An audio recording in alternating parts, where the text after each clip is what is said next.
स्वागत है तुम लोगों का एक ऐसी सीरीज में जिसमें फाइट्स बिल्कुल लुकिज्म लेवल की होती है। इस कहानी के कैरेक्टर्स इतने ज्यादा मस्त है कि मैं तुम्हें क्या ही बताऊं। फाइट्स, कॉमेडी और थोड़ी सी लव स्टोरी और साथ ही में विलन की वो सैड पास्ट, इन सब को मिला के बनता है एक मास्टरपीस मानवा। इस कहानी में कैरेक्टर्स जीतने के लिए नहीं लड़ते, वो लड़ते हैं दूसरों को बचाने के लिए। तो चलो फिर वीडियो को शुरू करते हैं, लेकिन उससे पहले अगर तुमने मेरी इस सीरीज की पिछली वीडियो नहीं देखी है तो कोई बात नहीं, मैं तुम्हें इस पिछले स्टोरी का रिकैप दे देता हूँ। इस कहानी का जो मेन कैरेक्टर है उसे उसके पिछले सारे स्कूल में काफी ज्यादा बुली किया गया था, काफी ज्यादा मारा पीटा गया था। जिसके बाद वो जाता है एक मिस्टीरियस स्कूल में, जहाँ जाने के बाद उसे पता चलता है कि इस स्कूल का खुद का एक फाइटिंग अरीना है और स्टूडेंट्स अपनी दुश्मनी यहाँ पे निकालते हैं। इस स्टोरी में एक बंदा है जो कि इस यूनिवर्स का गन पार्क है, जो कि अपने अपोनेंट से खेलता है। ठीक गन पार्क की तरह ये भी एक फाइट में अपने ओपोनेंट के पावर लेवल को टेस्ट करता है। जिसके बाद आते हैं विलन्स, बेक्सन नाम का गैंग जो कि ड्रग्स वगैरह सप्लाई करती है, और इस गैंग के जो टॉप 5 स्ट्रॉन्गेस्ट लोग हैं उन लोगों को कहा जाता है ड्रैगन्स। तो चलो फिर कहानी में आगे बढ़ते हैं। एपिसोड की शुरुआत में हम देखते हैं इन्हें गैंग कहता है नंबर 4 के ड्रैगन को कि क्या तुम्हारे पास चुंगजेंग को हराने के लिए कोई रास्ता है। नंबर 4 ऑफ ड्रैगन कहता है कि हाँ, हमारे पास प्लान है और उसे हराने के लिए हमें 5 ड्रैगन की जरूरत भी नहीं है। इन्हें पूछता है कि क्या मैं तुम पे भरोसा कर सकता हूँ। तभी साइड से एक आवाज आती है, वो कहता है कि तुम बिल्कुल अपने भाई की तरह हो, तुम्हारे भाई की तरह तुम भी दूसरों पे सिर्फ शक करते हो और तुम्हारा काम यहीं पे खत्म होता है, तो चुपचाप बैठो और देखो। इस बंदे का नाम है टेसन और ये बेक्सन ग्रुप का सबसे टॉप का फाइटर है and he is the number 1 dragon. Scene सीधा शिफ्ट होता है चुंगजेंग वर्सेस नंबर 5 के फाइट पे। एंड यार मैं चुंगजेंग का नाम सही से प्रोनाउंस कर भी नहीं पाता हूँ और लोग इसे याद भी नहीं रख पाते, तो इसीलिए आज से हम इसे कहेंगे लायन। फाइट की शुरुआत में लायन उस पर झपट पड़ता है, लेकिन टायरन उससे बच के रिंग में उतर जाता है और कहता है कि रिंग में आ, रिंग में लड़ेंगे अब हम। जिसके बाद लायन इस पे काफी सारे हमले थ्रो करता है, जिससे टायरन काफी आसानी से बच जाता है। देन टायरन एक किक मारता है जिससे चुंगजेंग पीछे जाता है, जिसके बाद टायरन आगे से गायब भी हो जाता है। अभी टायरन उसके पीछे आ चुका है, उसकी स्पीड इतनी ज्यादा है कि लायन अपना देख भी नहीं पाया। जिसके बाद टायरन एक मुक्का मारता है, फिर दूसरा मुक्का और फिर मुक्कों की बारिश ही कर देता है। अभी लायन उसके सारे हमलों को ब्लॉक कर रहा होता है और उसे रियलाइज हो चुका है कि वो सामने वाले के हमलों को प्रेडिक्ट नहीं कर पा रहा है। जिसके बाद टायरन एक और पंच मार के उसे पीछे कर देता है। इसी के साथ हम देखते हैं एक पास्ट का सीन, जहाँ पे सियोंगू अपने मार्शल यानी रेफरी वाला बैच दे के जाने लगता है और कहता है कि मैं यहाँ पे वापस कभी नहीं आने वाला। बट उसकी बातें लाइन काटते हुए कहता है कि कोई बात नहीं, तुम यहाँ पे कभी भी आ सकते हो, तुम्हारा यहाँ पे हमेशा स्वागत है। प्रेजेंट में आए तो लाइन एक पंच थ्रो करता है जिससे टायरन बच जाता है और टायरन कहता है कि हाँ, हवा में हाथ चलाते रहे, तू मुझे नहीं पकड़ पाएगा। बट तभी लाइन क्लोज इन कर देता है, वो एक अटैक लैंड कर देता है उसके ऊपर। टायरन कहता है कि ये बस एक इत्तेफाक है, ये मेरी स्पीड को मैच नहीं कर सकता है, ये ले एक और kick. But guess what, line बस इसके साथ खेल रहा है, उसने एक्चुअली इसकी स्पीड काफी पहले ही मैच कर ली थी। जिसके बाद वो टायरन के मुंह पे खतरनाक सा मुक्का मारता है और इसी के साथ हम देखते हैं टायरन का पास्ट।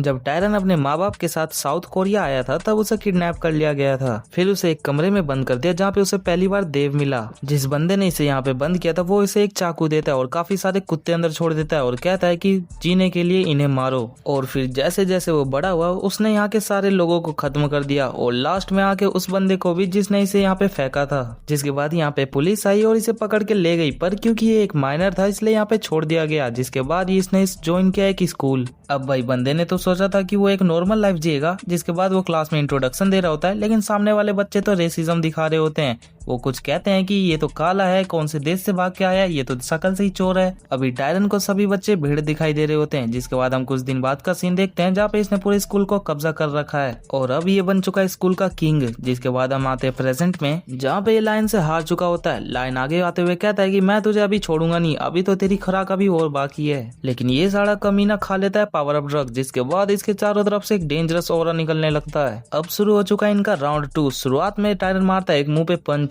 और सिर्फ एक पंच में लाइन मुंह से विमल थूक देता है। अभी टायरन काफी सारे अटैक्स थ्रो करे जा रहा होता है, चुंग उससे बच भी नहीं पा रहा है। देन टायरन एक फाइनल पंच मारता है जिसके इम्पैक्ट से लाइन बहुत दूर जाके गिरता है। यार ये मानवा बिल्कुल लुकिज्म वाली वाइब देती है। टायरन को अभी नंबर 1 का कॉल आता है, वो कहता है कि क्या तुमने उसे हरा दिया या फिर तुम्हें बंदे भेजू। ये बंदा कहता है कि ना, बंदे की कोई जरूरत नहीं, मैंने उसे निपटा दिया है। लेकिन तभी लाइन उठते हुए कहता है किसे निपटा दिया बे, मजा तो अभी आना शुरू ही हुआ है, मुझसे 100 बार और लड़। मतलब यार ये बंदा सच में एक मॉन्स्टर है। अभी सीन सीधा शिफ्ट होता है गिल्सू पे। वो देखता है उसके रास्ते में काफी सारे बंदे पड़े हुए हैं, पर उसकी भी कौन सी हालत ठीक है। हाथ की इंजरी की वजह से उसे काफी ज्यादा दर्द फील हो रहा है। तभी पीछे से आता है the goat the number 1 it's none other than Gyeongmin, मोटा ब्रो। गिल्सू को सहारा देते हुए कहता है कि यहाँ पे चुंगजेंग आ चुका है, द लायन यहाँ पे आ चुका है। गिल्सू अभी यहाँ पे स्माइल कर ही रहा होता है, तब यहाँ पे काफी सारे बंदे आ जाते हैं और अपना गोट खड़ा होते हुए कहता है कि गिल्सू तुम्हें आराम करना चाहिए, इन्हें मैं संभाल लूंगा। और फिर लड़ने का स्टांस लेके कहता है कि ओए तुम लोग इधर आओ, मैं तुम लोगों को सबक सिखाऊंगा। यानी कि the strongest creature in the world right after great Pudong is going to show his power. Scene सीधा शिफ्ट होता है मेन फाइट पे, जहाँ पे लायन एक पंच थ्रो करता है जिससे टायरन बच के उसके कमर पे लात बजा देता है। चुंगजेंग मन में बोल ही रहा होता है कि यह बस अपने मुख को लातों का इस्तेमाल करता है, लेकिन तभी टायरन इसके मुंह पे घुटना बजा देता है। लायन इसे पकड़ने की कोशिश करता है लेकिन टायरन इससे बच जाता है क्योंकि इसकी स्पीड ही इतनी ज्यादा है। जिसके बाद ये टायरन मुक्कों की बरसात ही कर देता है। जिसके बाद शुरू होता है इसका एक पास्ट का सीन, जहाँ पे इसने और देव ने काफी सारे लोंडे मार के गिरा रखे और इसकी आवाज पीछे से आ रही होती है। मैंने स्कूल में स्ट्रॉन्गेस्ट का टाइटल तो जीत लिया है, लेकिन जो सबसे ज्यादा नेसेसरी चीज है वो है पैसा, जो कि मेरे पास बिल्कुल भी नहीं है। देन हमने पैसे कमाने के लिए एक छोटा सा बिजनेस स्टार्ट किया था, लेकिन कुछ गुंडों और मवालियों ने आके वो बिजनेस भी बंद करवा दिया। फिर तभी मेरी जिंदगी में आया वो इंसान जो कि मेरी जिंदगी का रोशनी था। फिर उसने हमें शामिल कर लिया बेक्सन ग्रुप में। बेक्सन ग्रुप काफी ज्यादा एक परफेक्ट चीज थी और तुझे लगता है कि तू उसे बर्बाद कर देगा। और सीधा हम शिफ्ट होता है प्रेजेंट में, जहाँ पे टायरन अभी भी काफी सारे मुक्के लात मारे जा रहा है। टायरन एक पावरफुल किक मारता है जिससे लायन जमीन पे आ जाता है और लायन की फिर हमें आवाजें आती है, अरे यार काफी ज्यादा समय हो गया ऐसे लड़े।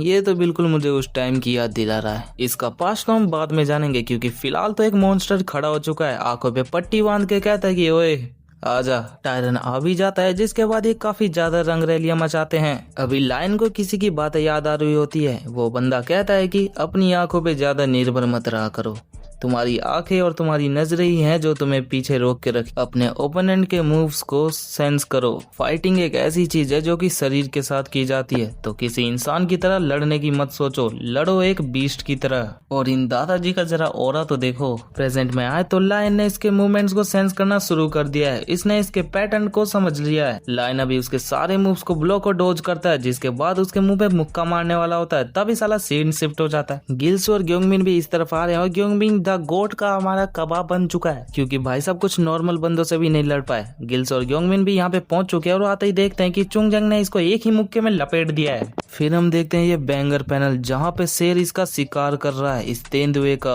टायरन जमीन पे पड़ा है और चुंगजेंग कहता है कि तूने काफी सारे पंचेस मारे, लगभग 100 और 1000, और मैंने सिर्फ तुझे एक मुक्के में गिरा दिया। तुझ में और मुझ में ये डिफरेंस है कि तू लड़ता है कुछ पाने के लिए और मैं लड़ता हूँ दूसरों को बचाने के लिए। What a W line.